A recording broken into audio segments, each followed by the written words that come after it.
പാലക്കാട്ട് നിന്ന് പേരക്കുട്ടികൾക്കൊക്കെ വാപ്പാൻ്റെ വക പെരുന്നാൾ ഡ്രസ്സ് എന്ന് പറഞ്ഞിട്ട് പെട്ടെന്ന് വാപ്പ കൊണ്ടുപോയി.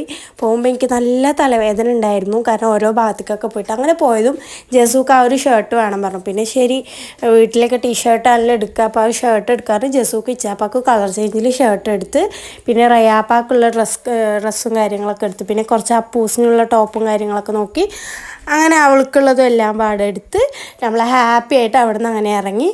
പിന്നെ അടുത്തത് നമ്മൾ നിലമ്പൂർ പോയ വീഡിയോ ഇട്ടിട്ടുണ്ടായിരുന്നല്ലോ, അതിൻ്റെ ബാക്കിയാട്ടോ. വൈകുന്നേരം ഞാനും റാഷിയും ജസുവും പാടെ നിലമ്പൂർക്ക് ഒരു ഇതിൻ്റെ ഷോപ്പിങ്ങിനൊക്കെ വേണ്ടിയിട്ട് നമ്മൾ ഇറങ്ങിയിട്ടുണ്ടായിരുന്നു. എനിക്ക് ഡ്രസ്സ് എടുത്തിട്ടുണ്ടായിരുന്നില്ല, അപ്പോൾ എനിക്ക് വീട്ടിലിടാനും പുറത്തു പോകുമ്പോൾ ഇടാനുള്ളതൊക്കെ അങ്ങനെ എല്ലാം പാടെ എടുത്തിട്ടുണ്ടായിരുന്നു. പോണ വഴിയിൽ റാഷിൻ്റെ ഫോൺ വീണു താഴത്ത്.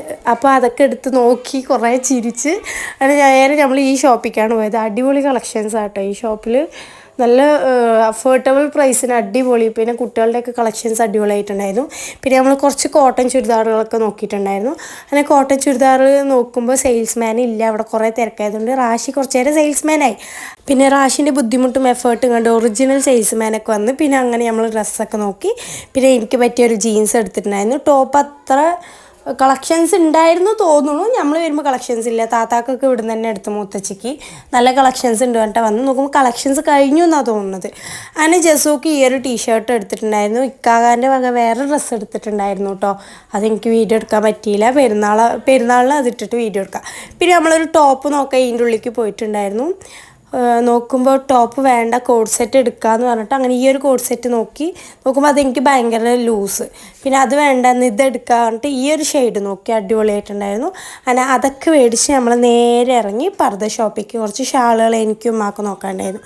അങ്ങനെ അവിടെ ഷാളുകളൊക്കെ നോക്കി എനിക്കും ഉമ്മാക്കുള്ള ഷാളൊക്കെ മേടിച്ച് അങ്ങനെ അവിടെ നിന്നും കുറച്ച് നേരം കഴിഞ്ഞിട്ട് അങ്ങോട്ടും ഇങ്ങോട്ടും നട്ടം തിന്നിട്ട് ഇറങ്ങിയിട്ട് നമ്മൾ ഈ ഷോപ്പിൽ കയറി. ഈ തുണി എനിക്ക് കണ്ടതും എന്തോ പെട്ടെന്ന് പറ്റി. അങ്ങനെ അതും ടോപ്പ് അടിക്കാനുള്ള രീതിക്കൊക്കെ അതും അങ്ങനെ മേടിച്ചിട്ടുണ്ടായിരുന്നു. ഇവിടെ അടിപൊളി കളക്ഷൻസൊക്കെ ഉണ്ട് കേട്ടോ. പ്രത്യേകം എടുത്ത് പറയാം, ഇവിടെ അടിപൊളി കളക്ഷൻസ് ടോപ്പുകൾ കാര്യങ്ങളൊക്കെ ഉണ്ടായിരുന്നു. പക്ഷെ എനിക്ക് ആ തുണി പെട്ടെന്ന് കണ്ടായിരുന്നു, ഞാൻ അങ്ങനെ അതെടുത്തിട്ട് വന്നതാണ്. ടോപ്പ് വേണ്ടാന്ന് ക്യാൻസൽ ചെയ്തിട്ട് നമ്മൾ വരുന്ന വഴിയിൽ തന്നെ ഒരു ജീരക സോഡയൊക്കെ കുടിച്ചു. ജസൂക്ക് ജീരക സോഡ കൊടുക്കണ്ട, എനിക്ക് ചുമയാണെന്നൊക്കെ പറഞ്ഞ് റാഷി ഇത്തിരി കൊടുത്തു. പിന്നെ റാഷി കാണാതെ ഞാൻ കുറച്ചും കൂടെ കൊടുത്തു എനിക്ക്. കാരണം എന്താ വെച്ചാൽ തള്ളമാർക്ക് എപ്പോഴും തള്ളമാർക്ക് എപ്പോഴും ഉണ്ടാവുമല്ലോ കുട്ടികൾക്ക് നമ്മളെക്കാളും കൂടുതലെല്ലാം കൊടുക്കണമെന്ന്. അങ്ങനെ അവനക്കും കൊടുത്ത് ഞാനും അങ്ങനെ സോഡയൊക്കെ കുടിച്ച് നമ്മൾ അവിടെ നിന്ന് അടിപൊളിയായി ഇറങ്ങി. ഫ്ലെക്സൊക്കെ കണ്ട് പുതിയ ഫ്ലെക്സൊക്കെ വെക്കണമെന്ന് പറഞ്ഞാൽ അടിപൊളിയായി ഇറങ്ങി. പിന്നെ ഇറങ്ങി വീട്ടിന് മുമ്പത്തേക്ക് കയറിയത് എൻ്റെ ബാഗ് മറന്നു വെച്ചു. അപ്പോൾ റിട്ടേൺ പോയി നോക്കുമ്പോൾ ഉണ്ട് ഫ്ലെക്സൊക്കെ ലൈറ്റൊക്കെ ഇട്ട് അടിപൊളി സെറ്റാക്കിയിരിക്കണം. പിന്നെ നമ്മൾ ആ ടോപ്പ് എടുക്കാൻ കയറി പറഞ്ഞില്ലേ, ആ ഷോപ്പിലായിരുന്നു നമ്മുടെ ബാഗ് മറന്നു വെച്ചിട്ടുണ്ടായിരുന്നു. നോക്കുമ്പോൾ സൂക്ഷിച്ചെടുത്ത് വെച്ചിരിക്കണം. അങ്ങനെ അവൻ്റെയിലൊക്കെ ഒരു താങ്ക്സ് പറഞ്ഞു. പിന്നെ നേരെ വിട്ടു വീട്ടിലേക്ക്. അപ്പോൾ ബൈ.